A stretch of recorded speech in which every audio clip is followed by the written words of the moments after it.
Hi everyone. Thank you very much for joining us. We just changed the. I don't know. You might have been on the website over the last month or so and seen that we've changed the quarantine guidance for sheep and buying in stock. So we thought we'd have this little press briefing. It won't take long, just to sort of guide you in where we were trying to go with it and how we're trying to get it used and interpreted by advisors and vets and farmers alike, understanding why we're saying it. So I think, and we got some great. We got all the clever people here. I'm just a farmer, so we've got Philip Scouse, Stuart Burgess, and Dave Bartley. All the parasites that you don't want covered, and we've obviously got Leslie, who's going to guide us through it. But just as a farmer, really, I think quarantine, buying in stock, is one of the most concerning times of the year, and it's one of the times of the year you could have the biggest negative impact on your flock health. And it doesn't matter if it's one sheep, 300 sheep. It doesn't matter what you're buying in. It's not just a pretty sheep that you've paid a lot of money for. It can be a bag of worms, it could be a skin full of parasites. There's so many parasites in there that could come on your farm. So quarantine treatments are very important.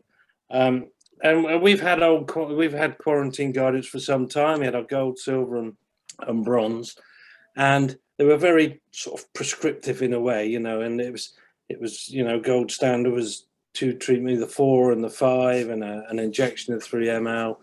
But as we learn more about it and talk about it, and what SCOPS stands for is only using products when you need them, we thought that we would look at the best route to go down to improve quarantine treatments, and also with certain tests now that maybe Stuart can turn on, with the scab tests and understanding fluke more.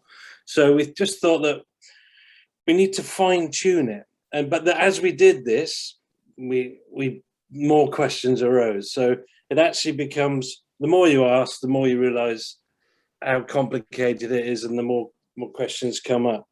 So we set the experts on it to try and come up with it, and then we realised actually it's very complicated. So it wasn't there to be interpreted so much for the farmer now. It's about getting involved. What sheep farmers anyway should be getting involved with their flock advisors and their vets and discussing these. So I think what we're pushing for this year is just to try and get ramers, vets, and other sheep advisors to understand how this is thought through and understand the whole process, so that they can then go to the sheep farmers and have that discussion with them, so there's an all-round understanding. So I think that's enough from me. I think Leslie's going to give an introduction, and then like I say, we've got the 3 experts here to ask questions. So far away, and I think Leslie, you're going to run through some examples as well. Yeah, thanks, Kevin. Yeah, I mean, I'll share my screen in a minute, and we'll just, some of you may have looked at it, some may not. Just to really reiterate what Kevin's been saying is that, the whole quarantine thing with the parasites and so on is complex. And I think we've reached the stage of saying, look, it is complicated. And this is a perfect example where the sheep farmer needs to use their advisors to work through it. And it's also a really good starting point for those advisors to engage with the farmers and start to give them some solid advice. So we're not making any excuses really for the fact that it is still a complicated area, but we're trying to tackle it slightly differently. If you like to dumb it down and make it too simple, would make it ineffective. So we've done our best. We've had all the best brains in the UK working on it from a technical point of view.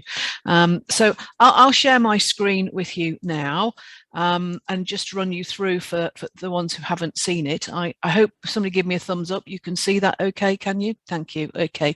So what we've done is we've combined sheep scab, fluke and roundworms. Now, obviously, the other thing to remember. Sorry, Leslie, I'm going to interrupt. Can you make it a little bit bigger, please? If you can launch it, then it might be. Yeah, launch it. Yeah. Okay. Thank you. Let me do it like that. Okay. Is that better? Yep. Okay. Thank you. So it's just to say that, well, whilst we're looking at parasites here, of course, quarantine and isolation is all about other things as well. But what we've got here is a system whereby we're looking at three things, really. One is the principle of isolation for animals that are incoming to the flock, be they bought or just coming back from grazing, so that they can be dealt with. The second one is the use of testing whenever we can. As Kevin said, along the premise that we only want to use medicines when necessary. And the third thing is to choose the right medicines to use when we're absolutely sure what we need. So they're the three planks really of what we're trying to do. And that first one, the isolation and test, is going to apply to lots of other things. So iceberg diseases, lameness, you name it, by putting animals into isolation and using any tests for those sorts of diseases as well, would all fit into this. So the templates that we show you at the end could have other things superimposed on them. So what we've got here is really the 6 steps to a quarantine protocol for a farm.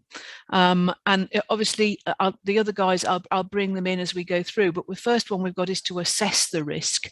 And from that point of view, there is no risk assessment as far as roundworms is concerned, because we are going to assume that there is every probability that those animals will have some resistant roundworms in them.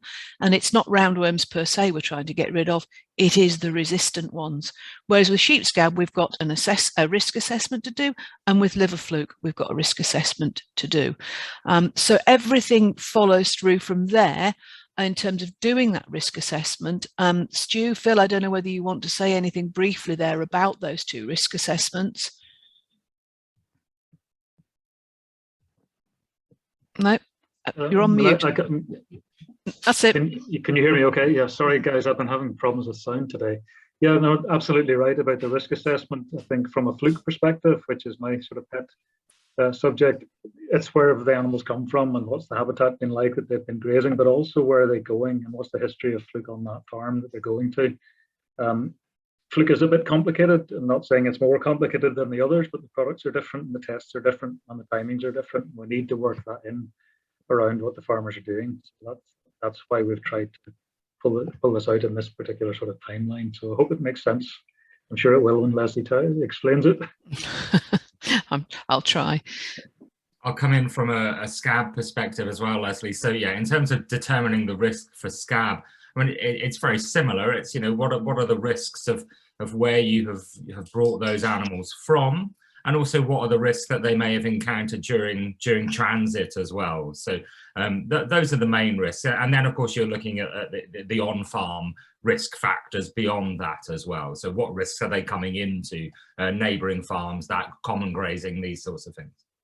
Thanks, Stu. That's brilliant. So the risk assessment then, and of course the one thing that we've got now with sheep scab is that whereas historically we've always said, well, you must assume that sheep could have sheep scab, we now have the game changer, which is the blood test that was developed at Morden, which allows us to either treat in a high risk situation, or we can say, well, they're going to be in isolation.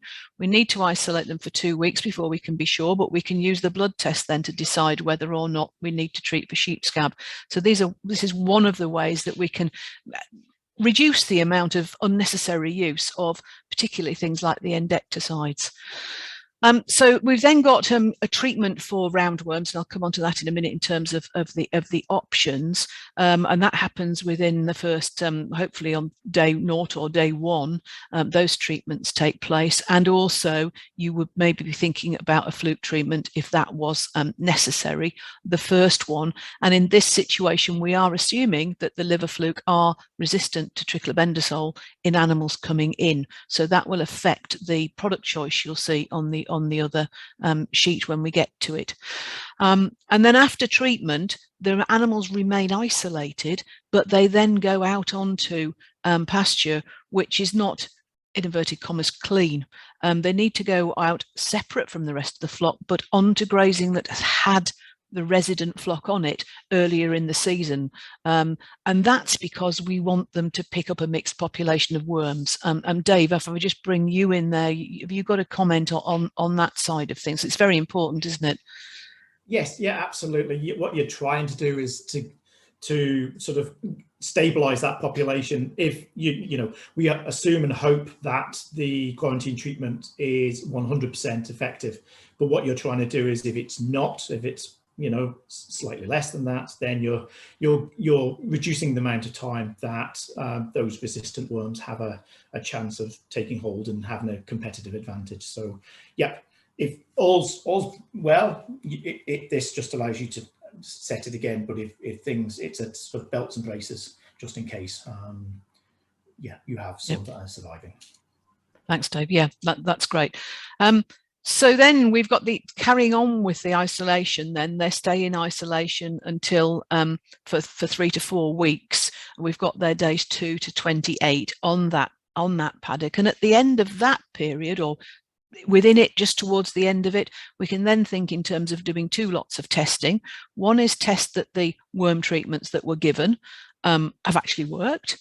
And so that would be probably 14 days that would happen.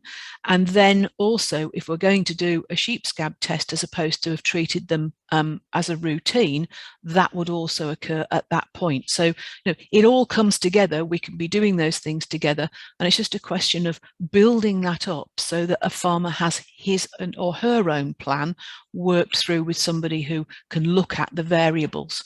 And again, we've also got in there for liver fluke, we can be doing a liver fluke egg count post-treatment, and we can be looking at some copper antigen tests and so on as well. And Phil, we can maybe come back to that in questions if people want to come back to you on that. Step 5, pretty easy. Once they've gone through all of that and everything's done and dusted, they can go back to being with the home flock, providing all the treatments are done.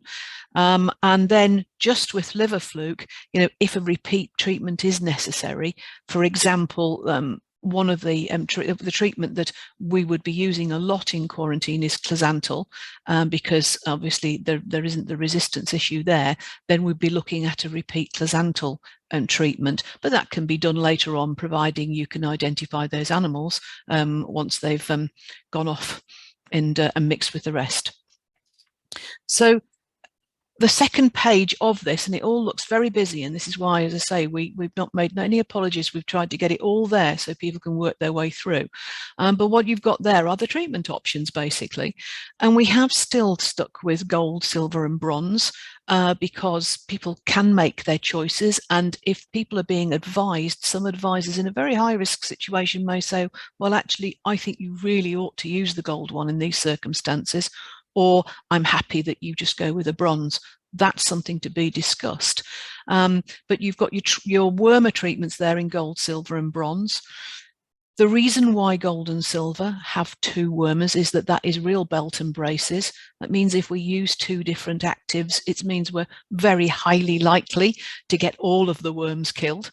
But having said that, we would still, providing people use 4AD or a 5SI on their own, because they're the newer novel actives, then I think that we would be equally happy with that as well.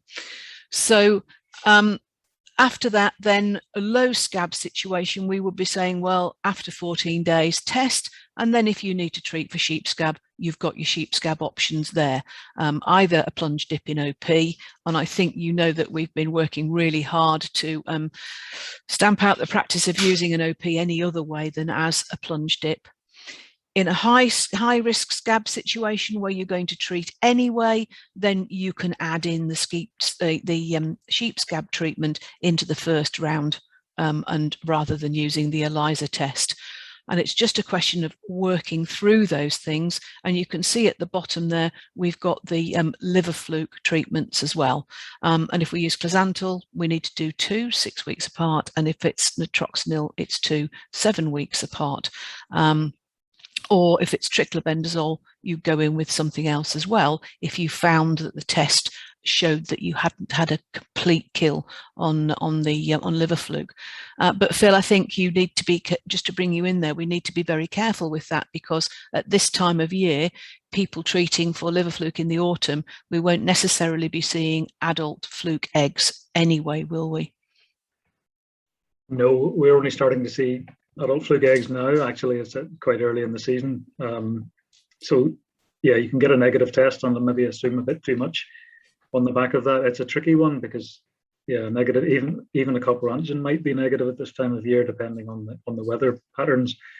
So there's always a wee bit of a risk that you could misinterpret that. So it's something to keep an eye on, and that's where regular monitoring helps, because you then get a feel for what's normal and when you would expect to see positive tests. But you need a positive test before you can declare resistance or lack of efficacy. But you're right, Leslie.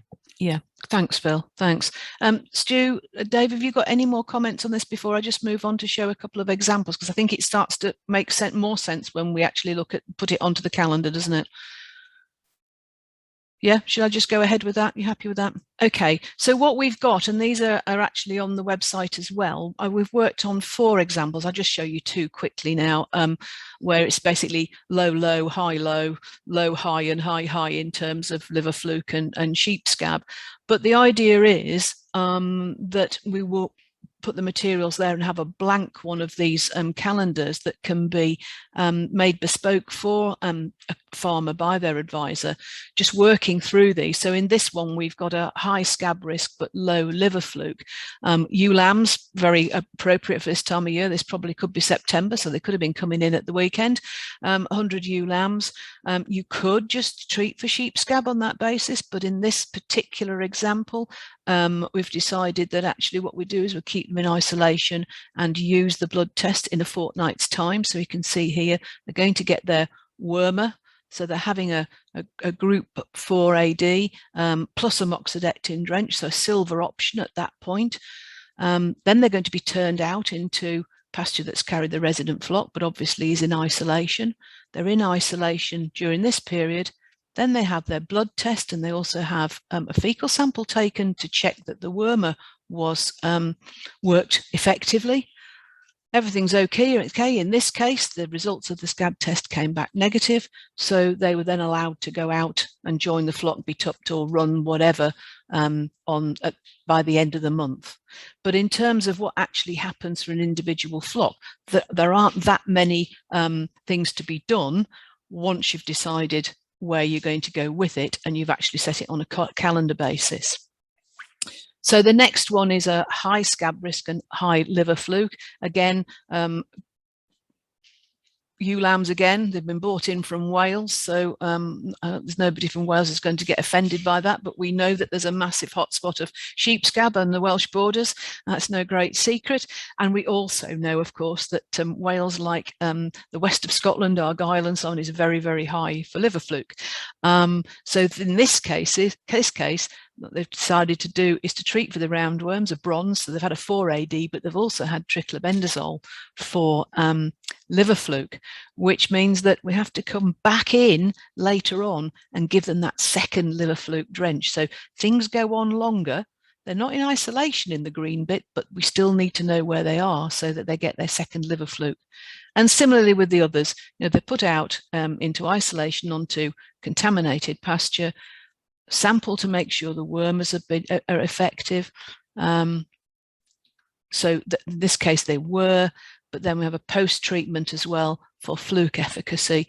And on that case, they've come back in and given them a second one. So again, all work through in a colour code. And we've just basically prepared a blank sheet like this so that people can actually just go in and produce their own plan, their own protocol with their own advisors.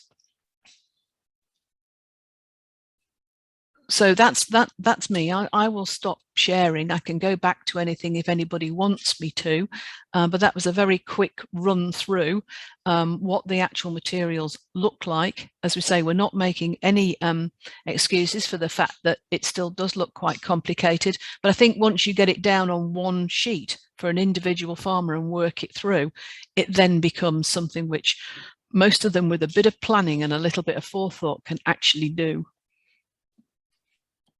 Thanks, Leslie. Just raise your hand if you want to ask your questions. A little bit discussion going on there, Stuart, about sensitivity. Do you want to touch on that a little bit? Once I've unmuted myself, I can expand on that.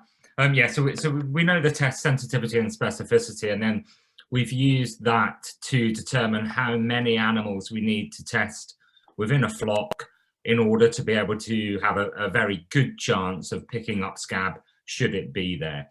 However, you'd have noticed at the beginning there, Leslie mentioned about a 14-day period before you run the testing. And really what that's about is about allowing some time for the animals to seroconvert on the assumption that they only became infested, for example, during transit. So then it allows the antibodies to then develop so that we can then get that reaction. So there's no point doing the test immediately on arrival. You have to leave that little period of 2 weeks just to be certain you're picking up all eventualities of where they may have picked up scab. And it's worth saying as well that you know, it is going to be a very busy time now. There's going to be a lot of sheep moving about up and down the country, which is a bit why we're sort of shining a light on this now. But this is something that you should think about all year round, whether you're grazing sheep on other people's ground and bringing them back. But it's just something that for all year as well, and just be ready to put it into action when they come. Philip, you got anything to add? Yeah, I was just going to pick up on your last comment there, Kevin. You're absolutely right. Some of the problems we hear about with resistance are with people's own sheep coming back off other people's land, and that is a challenge that maybe the other guys don't face to the same extent. So quite often triclobendazole resistance could be bought and paid for and unsuspected because the products are used on the farm routinely on the home farm, and you forget. And they may well work really well on the home farm, but you forget what you're bringing onto that farm that is not going to perform as you might expect, and that's caught a few people out. Yeah, I think it's easy to forget, isn't it, that, you know, our sheep flocks are at their most vulnerable when they bring other sheep back in, and it's at that point that's where you can build the security around them for all sorts of things. Some confusion, Leslie, about treating all animals or leaving 10%. Yeah, I mean, and this is where life gets tricky, isn't it? Because within the SCOPS principles, we know when it comes to roundworms, we're working harder and harder all the time to try and identify on a route, not a routine, but, you know, within the home farm, try to identify those animals that need treating and leave those that don't. And that applies to ewes and all the work that we're doing with lamb growth rates and so on. When it comes to quarantine treatments, and it comes to sheep scab treatments and liver fluke treatments, liver fluke and sheep scab is an all or nothing. I can't think of any circumstances these guys may where we wouldn't do that. And certainly from a quarantine point of view, it is all animals that are incoming. And so that again is another thing that can be really confusing. Really confusing, and I think this is where the vets and the advisors have got a very important role to play to work it through with people. Yeah, I mean, it is a blanket treatment, Leslie, but it's a safety blanket in this case. Yeah, exactly. And it is, you know, we have to remember that it's to protect the home parasite population from being swamped by resistant ones, or to protect the home flock from, say, sheep scab. And in the swing of things, it's a relatively small proportion of the flock that we're treating, but it's that incoming lot, isn't it? And that's how to think about it. But you know, we fully accept that some of the messages can get very confusing, and we do need to be careful. And Dave, do you want to touch? I mean, one of the reasons we looked at this was the fact that we used to have the 3 ml on there. Do you want to touch on the use of 3 mLs? And maybe Stuart could chip in there as well. Yeah, I think from a worm perspective, I think we have the 2 new products, for roundworm perspective at least. So I think, you know, that those 2 products we know we have very little resistance to. So they're sensible products to use for worms. We're starting to see more ML resistance in roundworms as well, moxidectin and ivermectin. So I think, you know, the decision was that we should be maybe not advocating that one for the use in the quarantining as the gold standard. Obviously, it still features in there for down the way. But I think it just highlights with all of these and to the sort of question before, you know, the testing afterwards is really, really important because actually, you know, you can use all the good products you like in the world, but if they don't fully work, then it doesn't matter that you've done it. So you want to make sure they have worked. And again, it's just testing to make sure, because at least forewarned is forewarned. Can I add to that, Stuart? Yeah, so from a scab perspective, so I mean the MLs, you know, obviously in general the MLs still work well for scab. However, we are seeing, you know, some resistant populations of Psoroptes ovis, the sheep scab mite, you know, that have resistance to all 3 ML classes. So we do have to use these treatments more cleverly now going forwards, and really that's what this whole approach is about.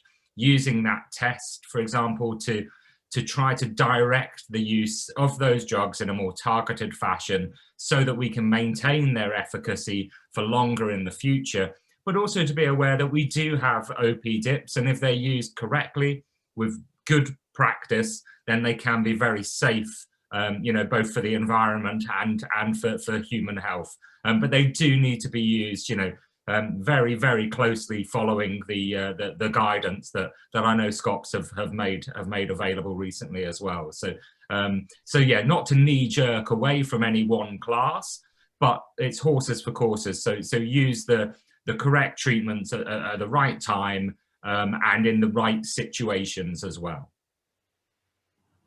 Yeah, absolutely. Thanks, Joan. And just to flag up to people that, you know, in the background of this, as Stuart has just said, you know, we have been working hard with the Dipper Code of Practice, which I'm sure people have seen recently, which we've just issued. And also we haven't press released it because it's just gone on there, but we've also got a best practice guide for using the injectables as well, which is on the website. So, you know, the tools in behind that for people to get the right advice and be able to do it properly are all there. Right. Any other questions? You experts from Morden want to add anything else? We sort of touched on triclobendazole resistance and sort of shying away from that really as the quarantine treatment, Philip? I think, yeah, I mean, there's an assumption that that's the only recorded resistance we have to fungicides, and I hope we keep it that way. It's more widespread than we possibly think. There hasn't been a lot of studies done, but anywhere we've looked for it, we've found it, including west coast of Scotland, which is no great surprise, but it's important to know that. So I think that's where this, you know, confirming that you've got resistance and working around that is really useful. And I mean, by all means, use triclobendazole if it works. It's a very good product, but prove that it works for you, and that's the key around sort of monitoring and testing. But you can be confident that you have a product that works for you. Leslie, is it worth just pointing out where the quarantine details are on the website, or are they fairly self-explanatory? Yeah, I think it's. I mean, Joe might be able to just. Well, actually, I can probably show you very quick. But if you just go onto the SCOPS website and go into, I think if you go into internal parasites, there's a button there now which says quarantine. And there's some good links on the technical manual as well, I think. Yeah, and there's links on the technical manual. I think it's on the front well. page. It's on the landing page as well, Leslie. I think in the sort of news. At the moment it is. At the moment it is, Phil. Yeah, absolutely right. Yeah, and then it will be within. Then it has got its own pictorial button, just a couple of another click in, so it's very easy to find. So it'd be quite nice if you guys could highlight this. The press could highlight this and shine a light on it a bit in the next sort of week, 10 days, just all these big sales are on as well, and just so it's at the forefront of people's minds. And if there aren't any other questions or any other comments, or we've got something coming in. Brian says, finances will drive the uptake of the new system. Obviously, costs are involved with this, but can any figure, global or otherwise, be given on the cost of not adopting? I'd say if we want to keep farming sheep outside, then we have to embrace this. I don't know what you think, Leslie. Yeah, I do, definitely. I mean, the costs of not doing it are huge, and we all see the downside of that every year. I certainly do with clients and farmers. You know, you get an outbreak of sheep scab in areas. I had one in Norfolk this time, which completely took this guy by surprise and floored the whole flock. The costs are enormous in the short to medium term. In the long term, as Kevin says, it's the difference between being able to farm sheep and not. And you can budget for this. You can, and actually you can't budget for an outbreak of resistance or scab. No, and actually we're not talking massive cost. Okay, I mean, it's off-putting for people. The group 4 and group 5 wormers, of course, are more expensive, but they're still not massively expensive. And by not treating unnecessarily for sheep scab and using the ELISA test, I mean, currently at the moment, I think I'm right in saying it's for 12 samples, which is what you would do, 12 per group, so you know, per lot of sheep coming in, I think it's £72 plus the vet cost to take the bloods. We are not talking a lot of money to do these sorts of things. A drench test after you've treated is not expensive, so it really is very small in the whole swing of things. It's more the practical planning of where the sheep go and keeping them isolated, I think, that exercises a lot of farmers' minds. And I understand the practicalities, but it can be done and it is worth doing. And advisors need to talk to their clients about it, and it doesn't matter how little or how much they know, or if cost is a problem for them, discuss why it is money well spent, and get their thought process going, because if you don't get them thinking, then they'll just put it to the back of their mind and bury their head in the sand as well. Yeah. And there's plenty of people out there doing great things now as well. You know, it's not all bad. And, you know, with things like the pathway and that coming on, if we're starting to look at anthelmintic resistance and schemes looking at that, people will start to get a better knowledge and just trying to protect their own flocks. So if there's nothing else, no more hands up and no more experts want to speak, anything, I'd just like to thank you all for joining us. And yeah, I hope you could just shine a light on this for sheep farmers to help them protect their sheep health flock. Thank you very much for joining us. Thanks, everyone. If you think of any questions afterwards, just email Joe. I think Leslie might be going away next week, so you might not get email Joe. We're all around. I mean, if someone's doing a piece. Sure they'll happily, if you want to contact any of them individually, they're more than happy to answer your question. Yeah. But thank you very much. Thanks a lot. Thank you. Thanks, bye-bye.